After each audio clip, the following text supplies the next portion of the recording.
My name is O'Hara Smith, and my argument was written on the question, do people realize how severe bullying is?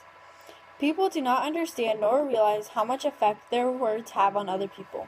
For example, I found an article on IRSC's library on a website called Gale Opposing Viewpoints that shares the story of a girl who was bullied so much that it drove her to suicide. This girl named Hope made the decision to send a nude to a boy in her school, which made people call her terrible names and peer pressure her into sending more. Eventually, the photo leaked out into everybody in her middle school and even the high school down the street. Hope had eventually had enough of people stomping all over her to the point where she took her own life. The school even made Hope sign a no-harm contract but failed to inform her parents. The day after she signed that paper, Hope killed herself.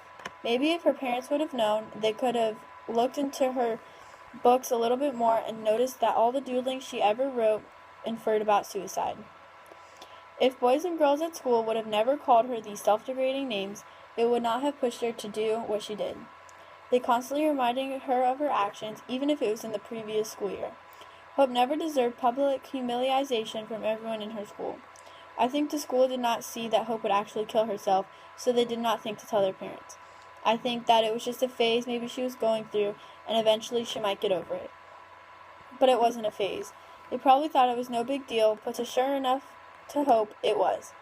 Although we live in a judgmental world, and Hope should have never sent those pictures in, she did not deserve all the discrimination she got from it. The school did not realize how big of a deal it was until it was too late. Hope sadly ended her life at only 13 years old until her mother found her dead body dangling.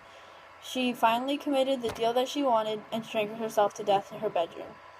It wasn't until after she was killed that her parents found everything in her room saying how much she badly wanted to kill herself and how she was constantly bullied at school. The parents wished that the school would have told her so that maybe they could have saved their 13-year-old daughter.